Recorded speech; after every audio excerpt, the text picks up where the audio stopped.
माह रमज़ान से पहले ही महंगाई का असाप आ गया है। हफ्तावार महंगाई की शरह में 1.11% इजाफा देखने में आया है, जबकि मजमूई शरह 32% से जायद हो गई है। और इदारा शुमारियात ने हफ्तावार रिपोर्ट जारी कर दी है और जो इसके मुताबिक प्याज, आलू, टमाटर, बीफ, मटन और अंडे समेत कई अशिया महंगी हो गई है। बिल्कुल। और सूरत हाल ये है कि रमज़ान मुबारक का आगाज़ होते ही हम सोशल मीडिया पे देख रहे हैं, चाहे वो ऑस्ट्रेलिया हो, कनाडा हो, अमेरिका हो, यूके या साथ ही साथ यूरोप के डिफरेंट कंट्रीज़, फिर इसी तरह मिडल ईस्ट में वो रमज़ान मुबारक की ना बाकायदा ऑफर्स लग रही हैं और दिखाया जा रहा है कि रमज़ान मुबारक से पहले इतने की थी चीज़, अब इतने की हो गई है रमज़ान मुबारक की खुशी में, चाहे वो मुस्लिम ममालिक हैं या दीगर ममालिक हैं। और ऐसे ही दीगर त्यौहार भी आते हैं, क्रिसमस होता है, ईस्टर होता है, हम देखते हैं वहाँ पर भी ये सिचुएशन होती है, यानी कंज्यूमर के लिए कहीं ना कहीं रिलीफ है। लेकिन पाकिस्तान में सारी बरकत रमज़ान मुबारक की समेटनी होती हैं दुकानदारों ने और ज़ख़ीरा अंदोज़ों ने। हमारे साथ इस वक्त शाहरुख अब्बास गोंदल साहब मौजूद हैं। बैरिस्टर साहब, बहुत शुक्रिया आपके वक्त का। कनाडा में बेसिकली प्रैक्टिस कर रहे हैं वहाँ पर, लेकिन आज कराची में मौजूद हैं, आए हैं पाकिस्तान विजिट। शाहरुख अब्बास गोंदल साहब, वैसे रमज़ान मुबारक के बिल्कुल आगाज़ में आप पाकिस्तान में हैं, लेकिन वहाँ भी आपको काफ़ी अरसा हो गया बाहर रहते हुए। पहले आप मेरे ख्याल यूके में स्टडीज़ करते रहे। ये जो पाकिस्तान में और बाहर बीइंग ए पाकिस्तानी, आप पहले तो मैं आपसे ही जान दो, फिर आपसे बात करते हैं बीइंग ए लॉयर, ये फ़र्क वाकई आप इतना बड़ा देखते हैं कि यहाँ पर सारी बरकतें दुकानदार और ज़ख़ीरा अंदोज़ समेट रहे हैं और वहाँ लोगों को वाकई रिलीफ होता है? ये बात तो खैर सच है कि पाकिस्तान और वेस्ट में स्पेशली रमज़ान के महीनों में तो बड़ी ह्यूज डिफरेंस नज़र आता है। इवन तो वो दुकानदार या वो स्टोर जिनके ऊपर आपको वैसे कोई मुस्लिम स्टोर चीज़ें नज़र नहीं आती, वहाँ पर भी स्पेशल ऑफर्स लगी होती हैं। अच्छा। कि रमज़ान आपके लिए बाकायदा प्रॉपर सेक्शंस बने होते हैं जहाँ से आप डिस्काउंटेड फूड्स और प्राइसेस ले सकते हैं। एंड कंज्यूमर राइट्स की जो आपने पहले बात कर रहे थे आप लोग, देखिए कंज्यूमर राइट्स सब प्रोटेक्टेड होते हैं जब कंज्यूमर खुद अवेयर भी हो। हमारे यहाँ एक अवेयरनेस की भी कमी है कि लोगों को पता नहीं मेरा राइट क्या है। जब आप चीज़ परचेज करते हो तो उसकी एक क्या स्टैट्यूटरी लिमिट्स हैं, कितने दिनों में आप वो चीज़ रिफंड कर सकते हो, कब ले सकते हैं और दुकानदार से कब आप कोई चीज़ डिमांड कर सकते हैं। तो अवेयरनेस का होना भी बड़ा ज़रूरी है। और सेकेंडली मेरे ख्याल है यहाँ पर जो लाज तो हैं, लेकिन उनकी इंप्लीमेंटेशन में आके फिर प्रॉब्लम है कि लोग उनको टू कैजुअल ले जाते हैं, जिसकी वजह से वो इम्प्लीमेंट नहीं हो पाता। सही। अच्छा, तो पाकिस्तान में अब आप क्या समझते हैं, कंज्यूमर राइट्स हैं क्या? पाकिस्तान में कंज्यूमर बोर्ड है, कंज्यूमर कोर्ट्स हैं, ये सारे इंस्टीट्यूशन चल रहे हैं यहाँ पर। और अगर किसी जगह पर एक कंज्यूमर कोर्ट अच्छे तरीके से काम कर रहा हो तो वहाँ पर आपको उसके एडवांटेज भी बहुत ज़्यादा है। आपकी चीज़ों की क्वालिटी से लेकर, रिटर्न से लेकर, आपकी एज आपके राइट्स हैं वो प्रोटेक्टेड हैं। आपको कोई ये नहीं कह सकता कि जनाब ये अब आप दुकान से लेकर निकल गए चीज़, उसके बाद हम जिम्मेदार नहीं है। There is a statutory limitation, you have to be responsible for those things. लेकिन बात यह है कि जब सिस्टम में एक्सेस के लिए जाते हैं तो रेड टेप बहुत ज़्यादा है। लोग बेचारे जब सिस्टम में इंसाफ या रिलीफ लेने के लिए जाते हैं ये छोटी छोटी प्रोडक्ट्स के लिए, तो उन्हें लगता है इससे ज़्यादा तो हमारा एक्सपेंस हो जाएगा चीज़ को रिकवर करने में, तो पीपल से लेट इट गो। बट अगर आप अपने राइट्स को सही तरह स्टडी करें और द वेरी फर्स्ट डे जब आप किसी शॉपकीपर से या किसी जगह से कोई सर्विस या कॉन्ट्रैक्ट लेते हैं उसको अच्छे तरीके से रीड करें, मेक श्योर करें कि आपके जो राइट्स हैं उसमें लिखे हुए हैं, प्रोटेक्टेड हैं, आप अपनी कंडीशंस को इन्फोर्स करें तो यू कैन ऑलवेज विन। ये आप तो बड़ी वो बुकिश बात हो जाएगी ना ये सारी की सारी। लेकिन हम कंपेयर थोड़ा करते हैं कि एक कनाडा है जहाँ पर आप रहते हैं, एक पाकिस्तान है। वहाँ क्या वाकई कंज्यूमर के जो राइट्स हैं वो इतनी एक्सरसाइज होते हैं, और स्पेशली उन राइट्स से और लॉ से डरता हुआ भी दुकानदार भी या बाकी कि यार ये कुछ कर ना दे मेरे हवाले से, क्या वाकई इतनी ज़्यादा है वहाँ? डरने से ज़्यादा मेरा ख्याल है कि विल का प्रॉब्लम है वहाँ पर। विल है सिस्टम की, सोसाइटी की और लोगों की कि हमने अपने राइट्स को लेना है। और जो देने वाला भी उसे पता है कि अगर मैं राइट्स को नहीं दूंगा तो ये बंदा मेरे पास दोबारा नहीं आएगा। ठीक है जी, everyone is enforcing their rights. कई दफ़ा होता है कि हम लोग कोई चीज़ लेकर आते हैं, 10-15 दिन बाद literally you change your mind. It's not कि चीज़ में कोई फॉल्ट है, आप वापस जाते हो return it and they ask you can buy something else. लेकिन ये यहाँ पर कहते हैं वापस नहीं लगाया होता है, बल्कि वो स्पेसिफिक कहते हैं दुकान से बाहर निकल जाएगा तो हम इसके रिस्पॉन्सिबल नहीं, चाहे आप चीज़ को इस्तेमाल करें या ना करें। चलो वैसे यहीं पे मैं आपको क्या ऐसा है वो ये करने के मजाज हैं दुकानदार कि ख़रीदा हुआ माल वापस नहीं होगा, दुकान से जाएगा तो ये वापस नहीं होगा? पूरी दुनिया में वापस होता है, हमने देखा है। हरगज़ नहीं, इसमें बिल्कुल स्टैट्यूटरी लिमिटेशंस होती हैं। उसके अंदर आप चीज़ दुकानदार को लाकर वापस कर सकते हो।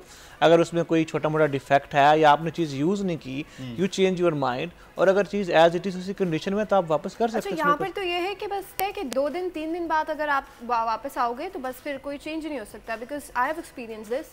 कुछ कपड़ा ऐसा होता है कि आप खरीद लो एंड देन उसके बाद आपको 3 दिन बाद आपको लगे, आपने ट्राई किया, आपको साइज सा कुछ हुए तो वो मना कर देते हैं साफ। जनरली तो वैसे से 15 दिन का स्टैट्यूटरी पीरियड होता है, आप कोई भी चीज़ रिटर्न कर सकते हैं। लेकिन अगर उसके बाद भी एक्सचेंज और रिटर्न में भी डिफरेंस है ना, एक्सचेंज तो आप कभी भी कर सकते हैं, रिटर्न का मतलब ये कि आप अपने पैसे वापस लेना चाह रहे हैं, that has a small time of window 15 days.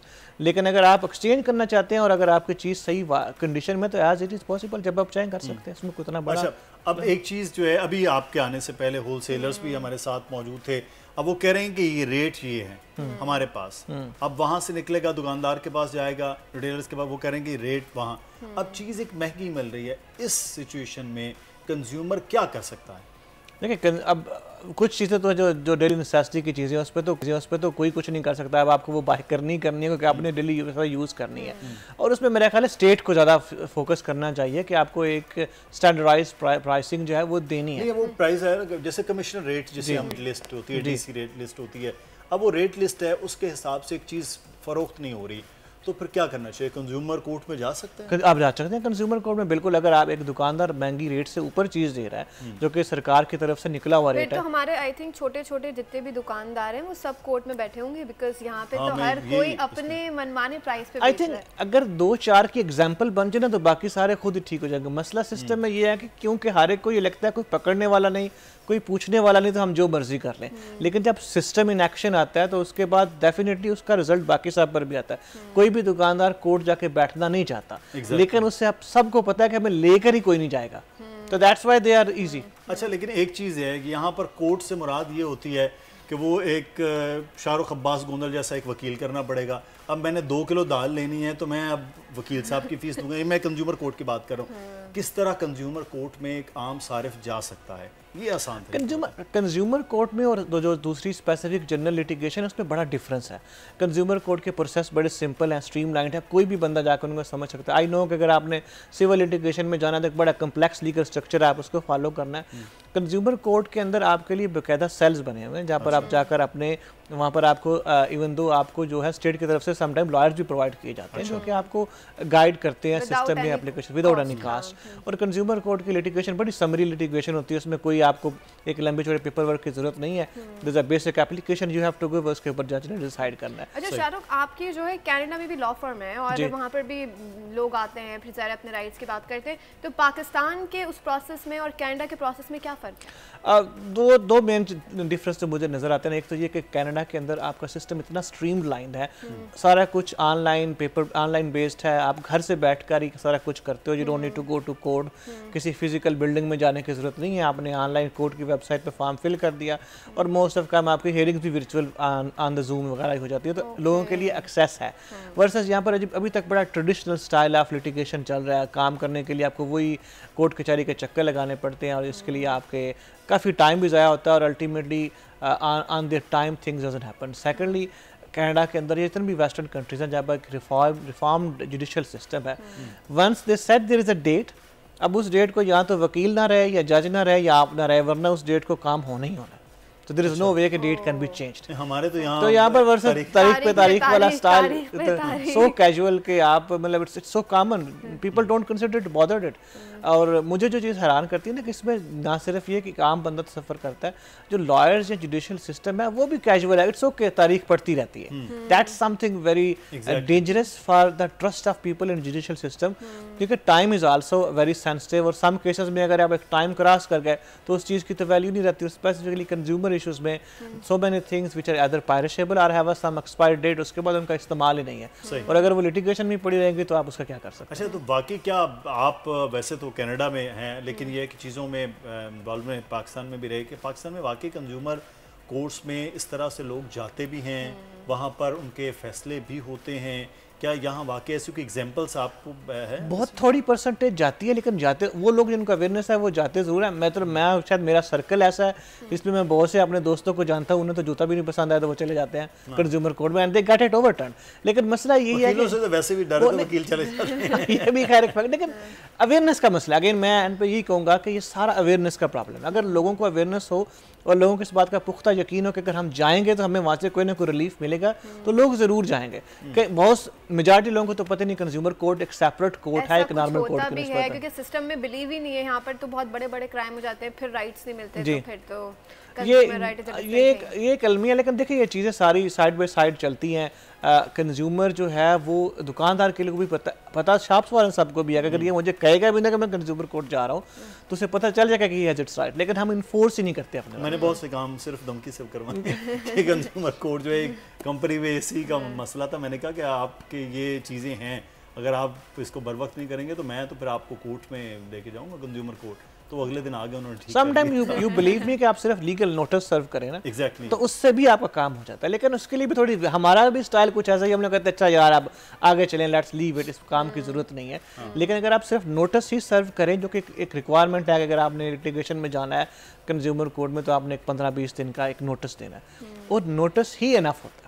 उसके ऊपर या मेजॉरिटी ऑफ लोगों में देखा है वो कहते हैं चलाओ यार कुछ सेटलमेंट कर लेते हैं, और that's fine as long as आपको उसको कोर्ट में ले जाना जरूरी नहीं है, अपना काम निकलवाना जरूरी है। अगर इस तरह भी होता है तो व्हाई नॉट। अच्छा, लाहौर में मैं एग्जांपल्स आप कहें कि लाहौर में जब आज से तकरीबन 12 साल पहले मैं कुछ खबरें पढ़ते हुए, ये बाकायदा कंज्यूमर कोर्ट में डेली की बुनियाद पर 3, 4, 5 केसेस होते थे, और उन केसेस के हवाले से फैसले भी होते रहे।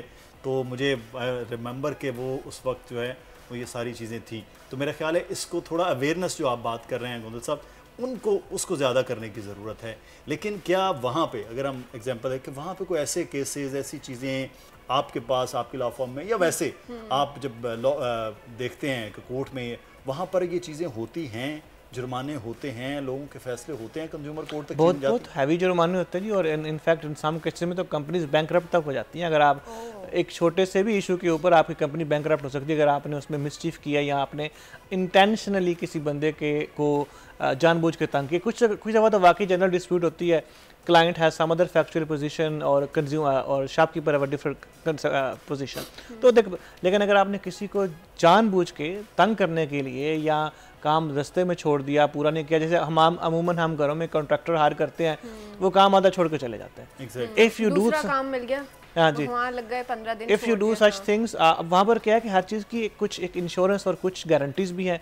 जब आपने मेरे घर में काम स्टार्ट करना है तो आपने पहले मुझे दिखाना है मैं 2 मिलियन का इंश्योर्ड हूँ, और अगर आप मेरा काम टाइम पर नहीं करेंगे या मेरे टाइम में कमी करेंगे तो मैं इस इंश्योरेंस से जाकर आपको अपनी ना सिर्फ ये अपनी पेमेंट निकलवा लूँगा, बल्कि आपको भी मजीद आगे से प्रॉब्लम हो गया अगर कॉन्ट्रैक्ट मिले इसके लिए। तो इस तरह के बहुत से सिनारियोज प्ले करते हैं।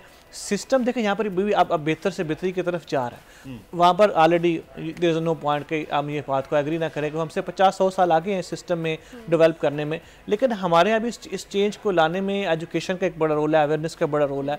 और आने वाले दिनों में अब कंज्यूमर कोर्ट, मुझे पता है इस वक्त जो मुझे इन्फॉर्मेशन है, ऑलमोस्ट पाकिस्तान के हर डिस्ट्रिक्ट में कम से कम एक कंज्यूमर कोर्ट ज़रूर है। तो विच इज़ ऑलमोस्ट एवरीवेयर। जो छोटा सा गाँव देहात है वहाँ पर भी इसकी एक्सेस है, और बड़े से बड़े सिटीज़ में एक्सेस है, लेकिन उसको यूटिलाइज़ करना तो हमारा काम है। हम कोर्ट में जाएंगे तो उसको यूटिलाइज करेंगे। हाँ, ये ज़रूरी है कि वहाँ तक जाएगा। लेकिन जो आप बात कर रहे हैं ना कि एजुकेट होने का, एक तो एजुकेट वो है कि इस मुतालिक कंज्यूमर के राइट्स क्या हैं, कंज्यूमर कोर्ट में आपने कैसे जाना है, अपना हक कैसे ले सकते हैं। लेकिन मैंने ये देखा अमूमी तौर पर जो पढ़े लिखे लोग भी हैं, सिवाय आप वो कला के पढ़े लिखे लोग भी हैं, वो भी बस वो कहते हैं यार मिट्टी पाओते चलो आगे चलो, प्रेफर ही नहीं करते कि हाँ उस तरह से वो होता नहीं है। तो ये भी एक फ़र्क है कि लोग जिनको मालूम भी है वो भी नहीं जा रहे होते हैं वक्त की या उन चीज़ों की वजह से। ये हमारा कल्चरल इशू है एक्चुअली। हम लोग कल्चरली कुछ चीज़ों में ऐसे को मिट्टी पाओ जो स्टाइल हमारा, आपने बात की कि हम लेट इट गो कर देते हैं, छोटी छोटी चीज़ों को कैजुअली लेकर। इट्स नॉट अबाउट स्मॉल और big thing, it's about the principle. लेकिन इट्स नॉट अबाउट कि मैंने $100 की चीज़ ली या 500 की चीज़ ली। इट्स अबाउट कि मैं एक्चुअली मेरे साथ किसी ने किस तरह बर्ताव किया और उस बंदे ने आया मुझे फेयरली ट्रीट किया है कि नहीं किया, नॉट अबाउट द नंबर। लेकिन ये आपकी बात ठीक है कि हमारा ये अलमिया है कि हम लोग पढ़े लिखे लोगों में भी इसका रुझान कम है कि बजाय से समझते इसमें टाइम बर्बाद होगा और हमें इन दी एंड इसमें फ्यूटाइल एक्सरसाइज होगी। जिसकी एक रीज़न ये भी है कि एक्चुअली लोगों का सिस्टम में ट्रस्ट बहुत थोड़ा है। अगर सिस्टम में ट्रस्ट हो ना तो ये चीज़ें ना हो, तो सिस्टम को भी, हमारे इंस्टीट्यूशंस को भी ये देखना चाहिए कि लोगों का हमारे ऊपर एतमाद क्यों कम है, लोग कोर्ट कचहरी आने से क्यों डरते हैं, क्यों नहीं आते। उसकी वजह ये है कि शायद उन्हें टाइमली वो चीज़ें नहीं मिलती जो मिलनी चाहिए और उन्हें अपने राइट्स प्रोटेक्टेड नज़र नहीं आते। लेकिन अगर चंद एक एग्जांपल्स ऐसी बन जाए तो उससे for example for sure awareness में फ़र्क तो पड़ेगा। सही। अच्छा, इसका कोई स्पेसिफिक टाइम होता है कि लॉ में भाई अगर ये कोई कंज्यूमर है और उसके ये राइट्स हैं और वो चीज़ प्रूव भी हो गई है, हमारे यहाँ ये होता है ड्रैग बहुत किया जाता है चीज़ों को, डेट हो गई, 6 महीने हो गए, 7 महीने हो गए, इवन अगर हमारे यहाँ प्रॉपर्टी के भी केसेस हैं तो वो तो सालों साल चलते हैं, बंदा जिंदा नहीं रहता लेकिन वो प्रॉपर्टी के केसेस चल रहे होते हैं। प्रॉपर्टी तो चल रही होती है ना। हाँ, प्रॉपर्टी चल रही होती है, केसेस चल रहे होते हैं। अब इसमें भी ऐसे ही है तो माइट भी लोग घबराते हैं कि हम क्यों करें, कुछ ऐसा कुछ स्पेसिफिक अदालतों का एक वो होता है ना टाइम का, consumer courts are generally summary courts, summary courts में आपकी एक बड़ी लिमिटेशंस होती हैं कि आपने within certain time frame matter को डिसाइड करना ही करना है। अब अगर किसी ने जानबूझ के लिंगर ऑन करना हो तो जितना मर्जी कर ले, लेकिन ये कि generally within 6 month, 4 month और some time in 1 month you have to give a decision. तो वो कंज्यूमर कोर्ट में अगेन प्रोडक्ट, उसकी प्राइस, उसका पोजीशन, सारी चीज़ों को देख के डिसाइड होता है कि आया ये मैटर कितने अर्से में डिसाइड हो सकता है मैक्सिमम, बट ज़्यादा टाइम नहीं लगता। Consumer court is not for the longer run के 2-2 साल की लिटिगेशन चले।